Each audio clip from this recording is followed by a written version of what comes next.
They didn't say my name. That was the first thing. The voicemail began with my mother's voice crisp rehearsed like she was reading from a script. "Hi, we've made a decision. We're restructuring Rhodes Manufacturing. Effective immediately, you're no longer part of the business. You'll be hearing from our attorney." Then, silence. Not even a thank you. Not even a Vivian. It was always my name on the invoices on the balance sheets on the refinancing papers, but not on this message. I played it again, slower. Then, once more, just to be sure I hadn't missed a second message, something warmer tucked behind the first. There wasn't. My name is Vivian Rhodes. I'm 38. I've been with Rhodes Manufacturing Group since I was 21. That's 17 years. 17 tax seasons. 17 Decembers without a full vacation. The company carries my family's name, my grandfather's name technically, but I was the one who held it upright when it started leaning. And now I was out. Not with a conversation, not with a meeting, just a voicemail. I sat in my kitchen in Seattle, mug still full of coffee but gone cold. The sound of the refrigerator hum was louder than usual, or maybe it was just the silence pressing in behind her words. My father didn't speak in the message, but I knew he was there. I could hear his quiet exhale after she said attorney. A soft punctuation to their decision. His name is Graham Rhodes. My mother's Elaine. They built the company together after my grandfather passed, but it was my hands, my hours that kept the gears turning. They made a decision. Together. I could have called them back, asked why, begged for some part of the truth. I didn't. Instead, I opened my laptop, found the email chain with the lawyer I'd met at that boring finance conference 2 years ago in Phoenix. In the message, I didn't explain. I didn't ask for advice. I just wrote, "It's time. Let's talk options." Then I hit send. The first time I walked through the factory floor at Rhodes Manufacturing, I was 21. My shoes were too clean, my suit too formal. I remember one of the line managers joking that I looked like I'd gotten lost on my way to a bank interview. He wasn't wrong, but I was eager, naive, and stubborn enough to learn. My grandfather, Richard Rhodes, had started the company in 1967 with one welding machine and a handshake. He passed away just after I finished college, and the company was passed to my parents, Graham and Elaine. 50% to my father, 30 to my mother, and 20 set aside unspoken for when my older brother Zach decided to join the legacy. He never did. Zach preferred startups and co-working spaces. He said metal fabrication was too dusty for someone with vision. He moved to Austin, failed upward 3 times, and eventually came back to Oregon. Not to the factory floor, though. Straight to the strategic direction office. Meanwhile, I had stayed. I started in procurement, moved into payroll, took night classes to understand supply chain logistics, then became the one they called when the books didn't balance or the loan paperwork needed rewriting before morning. No one said thank you, but they stopped questioning whether I belonged. My mother used to tell people I was the numbers girl, like I was still 12 and doing her checkbook at the kitchen table. "Viv keeps us all grounded," she'd laugh. Don't know what we'd do without her. Funny thing is, I believed that. I lived in that sentence for years. I wore it like armor. Until the year I pulled a second mortgage on my house to keep the payroll running when 2 key clients defaulted. I never told anyone, not even my parents. I just sent the funds under a shell LLC so it wouldn't look like desperation. I called it stabilization liquidity in the quarterly report. The next quarter, when things evened out, I overheard my father telling a board member Zach made a smart call on that invoice strategy. Proud of the kid. Zach hadn't opened QuickBooks in months. I swallowed it, like always. I told myself it didn't matter who got credit as long as the company stayed afloat. That was my role. Not the name in the paper, but the name in the emergency file cabinet. Over time, things shifted. My access to high-level planning meetings started fading. My mother said I was overloaded already and should focus on what you're good at. Then came the updated org chart. My name wasn't on it. I asked about it. Elaine smiled, touched my arm, and said, "Viv, you know we value you, but this is just a visual. Don't overthink it." That was 2 years ago. 1 year ago, I noticed my headshot was missing from the company website. The About page listed Graham as Founder, Elaine as President, and Zach as Executive Vision Lead. There was no CFO, No mention of finance at all. I took a screenshot, not because I needed proof, but because part of me still couldn't believe it. I had become the invisible gear, the piece that only matters when it breaks. I stayed anyway, because somewhere beneath the silence I still believed they'd see me again, that all the years I kept them afloat counted for something, that maybe, just maybe, blood still meant belonging. It didn't happen all at once. That's the cruel thing. It wasn't a firing. It wasn't even a fight. It was a slow subtraction, one folder at a time, one shared drive permission quietly removed, one group thread I suddenly stopped seeing. I noticed it first when I went to update the vendor schedule and couldn't access the Google Sheet I had built from scratch 6 years ago. Access denied, the screen said. I thought it was a glitch. I emailed Zach. He replied, "Oh, yeah, we've consolidated finance ops into a different workflow. Nothing urgent. I asked to be looped in. I never was." A few weeks later, my badge didn't open the second-floor conference room. Elaine said the system had changed and she'd check on it. She never did. One by one, the parts of the company that had once passed through my hands now moved without me. Faster. Messier. But no one seemed to care. Then came the annual shareholder packet. For the first time, it arrived late and printed, not emailed. My copy was missing key schedules. The charts were different. The language was softer, more forward-facing. I recognized Zach's tone all over it. But what caught me most wasn't the numbers. It was the signature block. Elaine, Graham, Zach. 3 names, not 4. I checked the official documents. My ownership was still there, 40%. But on every memo, every proposal, every policy shift, I had vanished. And this time, there was no refrigerator hum to drown it out. Just absence. Just blank space where I used to be. They didn't argue me out. They just made me optional until I wasn't anything at all. I thought of confronting Elaine. I thought of saying, "You once told me I was the glue." But then I found the PDF version of the restructuring notice, the one sent to legal. I wasn't supposed to see it. At the bottom, next to the signature lines, I saw the name listed under Initiated by. Elaine Rhodes, President, Mother. The same woman who once held my head when I sobbed over a missed quarterly target. The same woman who told me, "Viv, we couldn't do this without you."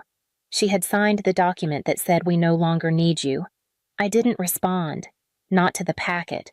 Not to Zach's memo. Not even to the voicemail. What would I have said?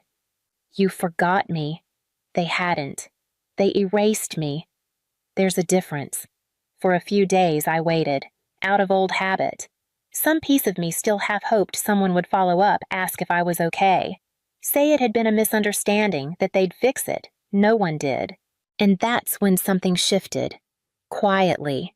Not like a storm. More like a door clicking shut behind you. You don't hear the noise. You just feel the air change. I opened the old Gmail thread, the one from Phoenix 2 years ago. A boring finance conference in an even more boring hotel. But I'd met a lawyer there, Janet Lynn, from a boutique corporate law firm that specialized in private equity transitions. We'd exchanged cards. Nothing serious, but I'd kept her contact. I typed a short message, just 5 lines. No emotion, no backstory. "Janet, I'm ready to explore options regarding my 40% ownership stake in Rhodes Manufacturing. There have been internal changes. Let me know a good time to talk. Vivian Rhodes." Her reply came within the hour. "Understood. I'll loop in our team. Quiet diligence first. No alerts." That phrase stuck with me. Quiet diligence. It felt like a language I finally understood. While they were restructuring me out, I was preparing something else. Not revenge, not even justice, just exit, but not on their terms. I started gathering records, emails, financial transfers, old QuickBooks backups, the unacknowledged personal loans I'd made to float the company through tough quarters. Everything I'd ever done to keep Rhodes from crumbling. All the contributions they never listed. My folders were full of them. Spreadsheets, PDFs, bank confirmations, a paper trail they thought I'd forgotten. I hadn't. I printed them all out, labeled each one, color-coded the years. It took days. I worked at night with nothing but the desk lamp and the low thrum of Seattle rain against the window. I didn't feel angry. I felt accurate. Like I was finally balancing the books not for the company, but for myself. Janet and her team reviewed everything. We discussed structures, buyer profiles, how to do this cleanly, quietly, and legally. I didn't tell anyone. Not friends. Not even my assistant at work. They had taken 17 years of presence and condensed it into a single voicemail. I would take that silence and make it expensive. We didn't meet in a conference room. We met in a corner booth at a quiet restaurant in Bellevue, just across the lake from Seattle. No logos, no paperwork on the table. Just tea conversation and confirmation. The man across from me introduced himself as Daniel Meyer. He was polite, understated gray sweater, calm tone, no pitch deck. His firms specialized in acquiring minority stakes in mid-size family businesses, especially ones showing signs of transition turbulence. That's what he called it, transition turbulence. I called it abandonment. Janet had connected us, quietly, legally, precisely. Daniel didn't ask me to bash my family. He didn't need to. My data had spoken for me. The cash infusions, the off-book payroll rescues, the overlapping loan guarantees I had covered from my personal assets. He nodded as he flipped through the binder I'd prepared, color-coded tabbed by year with copies of the QuickBooks reports that no longer matched what the board now claimed. You were the stopgap, he said simply. They leaned on you until they didn't need to anymore. Or thought they didn't. I said nothing, just watched the steam rise from his cup. Over the next week, his firm ran their own diligence. They requested access to board minutes, partnership contracts, equipment lease schedules. Most of it was public record or accessible due to my standing stake. What they found wasn't clean. A line item marked strategic reinvestment traced back to a failed expansion project in Texas, a location Zach had personally backed and Elaine had championed. Over $800,000 in unreported losses tucked behind soft-coded budgets and vague language. Another report flagged duplicated payments to a marketing agency with no physical address. A shell, most likely. Or a favor. Or worse. I didn't press for answers. I didn't need to. I had what I needed. Within 2 weeks, the purchase agreement was finalized. My 40% stake, valued fairly by a third-party assessor, was transferred in full to Daniel's firm. No drama. No board vote required. The operating agreement, last updated in 2016, had no right of first refusal clause. I had every right to sell. We signed the papers in a small downtown office, neutral ground. The table was polished maple. No family crests. No Rhodes legacy quotes on the wall. Just signatures. Just silence. After the funds cleared, Janet drafted my exit memo. I didn't read it twice. Instead, I opened the original voicemail from Elaine just once more. I listened all the way through. You'll be hearing from our attorney. They had meant it as a warning, a wall, a dismissal. It ended up being a door. I forwarded the message to my archived folder. Then I sent a new email, short final transfer complete. All communications to be directed through counsel. No regards, no closing sentiment. Just closure. And for the first time in 17 years, I closed the Rhodes folder on my desktop and didn't save changes. The first call came at 6:12 a.m. I let it ring, then silenced the second. By the time I'd finished my coffee, there were 16 missed calls. By noon, it was 47. The next morning, 72. Zach tried every number. My cell, my office, even Janet's direct line, which she ignored. He left voicemails, each one more frantic, less coherent. On the third day, I picked up. Not because I wanted to, but because I was curious what panic sounded like in his voice. Viv, you have to undo this. Please, you don't understand what's happening. He was out of breath. Background noise sounded like someone pacing on tile. They froze, everything he gasped. The investor, your buyer, they're requesting a forensic audit. They're saying there are discrepancies. Viv, they're going line by line. I let the silence sit a second longer. Then, That sounds like standard due diligence, Zach. He made a choked sound, somewhere between a laugh and a sob. You don't get it. They're going back years. They flagged the Texas reports, the vendor contracts, even Mom's restructuring memos. They found gaps. Viv, they found things that could look bad. Or things that are bad, I asked, voice calm. He didn't answer. You have to help us, he said finally. You have to talk to them. They'll listen to you. Just tell them it's all fine. That we're clean. I can't do that. Why not? I leaned back in my chair. Because you said I was out. He went quiet. I was told I'd hear from your attorney, I continued. Instead, my buyer heard from yours. And now your company has a new stakeholder, with questions, that I no longer have to answer. Viv. His voice cracked. It wasn't supposed to go like this. Mom didn't think you'd actually... Actually what? He hesitated. Actually leave. Not like that. Not sell your shares. Not to them. I waited. You were supposed to fight for it, he said low. That made me pause. Because for a moment he sounded almost honest. Almost like the kid I used to sneak popsicles with after school in the break room. Before we grew into roles we never chose and became people we couldn't recognize. You wanted me to fight, I said, so you could be the one who forgave me when I lost. He didn't deny it. There it was, the unspoken arrangement, the setup. They'd erase me, and if I reacted poorly, rage, demand, beg, they'd keep control. And if I stayed quiet, they thought I'd come crawling back. But I hadn't done either. I'd walked out the side door and locked it behind me. You could fix this, he said one last time. Just one call. No, I said, you fix it. You're the one who said I wasn't part of the real decisions. Now you are. I ended the call. He called back. I didn't answer. Janet called 10 minutes later with an update. The investors' audit team had officially launched a compliance investigation. My former title was flagged in multiple filings but omitted in recent reports. Legal exposure was likely. In short, they were in trouble. I felt no joy, no anger, just stillness. Like I'd finally stepped outside the storm I'd been standing in for 17 years without realizing it.